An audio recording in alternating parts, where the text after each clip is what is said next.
नमस्कार, मैं अंजना शर्मा और आप देख रहे हैं सच समाचार। आइए नजर डालते हैं आज की खास खबर पर। ब्रह्मा कुमारी बीके निर्मल दीदी के मुख से निकली हुई सभी बातें सत्य निकल रही हैं।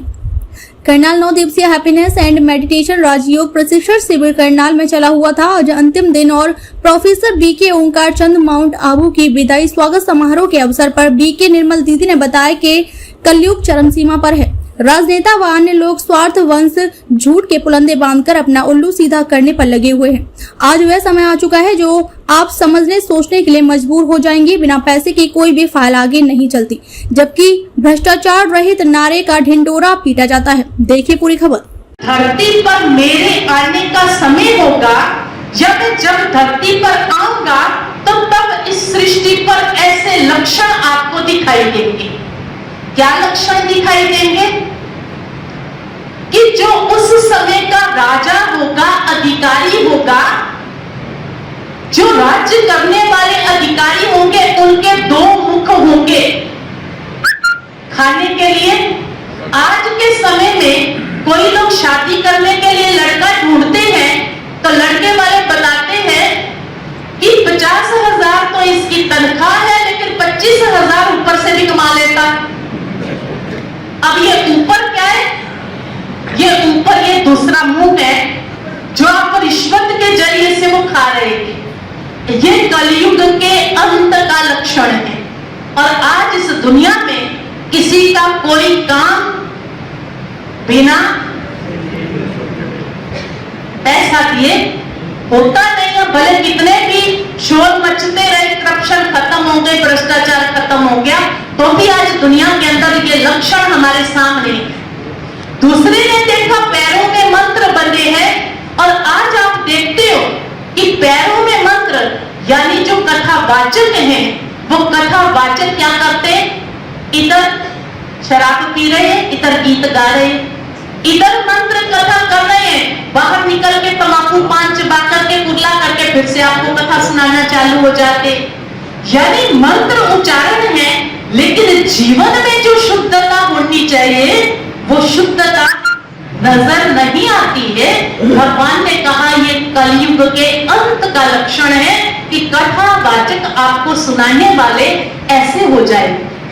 तीसरा बताया कि गाय को बछड़ी को गाय चूंग रही है।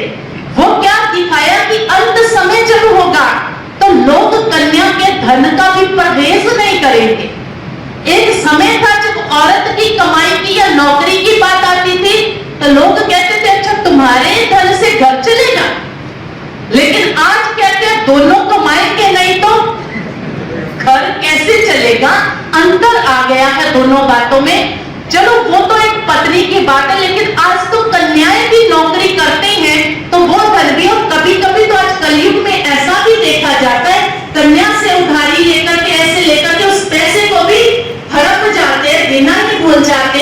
ऐसे भी बातें सामने आती हैं। और चौथी बात क्या कही गई कि एक कुआं तीसरे कुएं को पानी दे रहा, पर बीच का उसके साथ का कुआं सूखा हुआ है। यानी आज के इस समय में भाई अपने भाई का सहयोगी ना बन करके अपने दोस्तों, रिश्तेदारों या दूर के लोगों को सहयोग करता है, तो ये कलयुग के अंत का लक्षण है।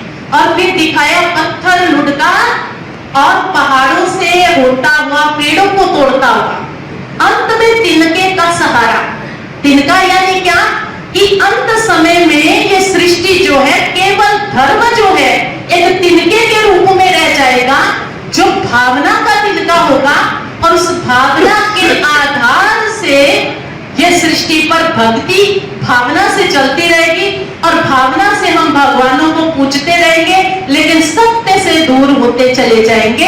ऐसे लक्षण जब कहा सामने दिखाई दे तो तब समझ लेना कि ये भगवान के धरती पर आने का समय है। प्यारे भाइयों बहनों, केवल ये लक्षण नहीं, आज स्थिति इससे भी कहीं आगे पहुंच चुकी है। कन्याएं वर मांगती नहीं, चली जाती। धन आप देखेंगे तो कत्ले आम छिड़ा हुआ है। ये सारे लक्षण गई गंगा मैया, गीता मैया, गौ माता, माता पॉलिथीन चाप रही है बेचारी, गंगा जमुना नदियां किनारा छोड़ती है, अनेकों को मौत के घाट पहुंचा रही है। ये सारी बातें सिद्ध कर रही हैं कि भगवान तो आया है, पर जरूरत है हमें जागने की, हमें अपने नेत्र खोलने की। पर कहां आया है? इस भारत भूमि को देव भूमि कहा जाता है, पवित्र भूमि कहा जाता है, प्रभु अवतरण की भूमि कहा जाता है। ऐसी सृष्टि पर भगवान का आना होता है और उस भगवान का आकर के अपने बच्चों को ज्ञान सुनाने का कार्य चलता है। यह भारत कितना श्रेष्ठ स्थान है। एक छोटी सी बात सुना करके पूरा करती हूँ। कहते एक बार एक व्यक्ति मर, शरीर छोड़ा उसने, तो जीवन में सब कुछ हम करते हैं, पाप भी करते हैं और पुण्य भी करते हैं। और जब वो मरा, धर्मराजपुरी में पहुंचा। धर्मराज ने चित्रगुप्त से कहा कि इसका बही खाता खोलो और इसके पाप पुण्य बोलो। अब जब पाप पुण्यों की बात आई तो फिर कहा कि इसको तो नर्क में भेजना पड़ेगा, क्योंकि इसके जीवन में पुण्य तो है नहीं। लेकिन जब पाप की बात आए और सजा की बात आए तो हर कोई हाथ जोड़ता है, गिड़गिड़ाता है। तो उस व्यक्ति ने भी वही शुरू किया, मुझे माफ कर दो, मुझे माफ कर दो। जब बहुत रोया तो धर्मराज को थोड़ी सी रहम आई। उसने कहा चलो ऐसा हो सकता है, नर्क तो आपको जाना ही पड़ेगा, पर ये थोड़ी सी छूट मिल सकती है कि आपके ऑप्शन के अनुसार किसी और जगह का नर्क आपको दे दिया जाए। उसने कहा ये तो ठीक बात है, जैसे आज क्रेज है विदेश का, तो उसने कहा आपको जो अच्छा लगे, लंदन, अमेरिका, अफ्रीका, कहीं का भी। खबरों में अब तक के लिए बस इतना ही। फिर होगी आपसे मुलाकात ऐसी एक खास खबर के साथ। तब तक के लिए नमस्कार और देखते रहिए सच समाचार।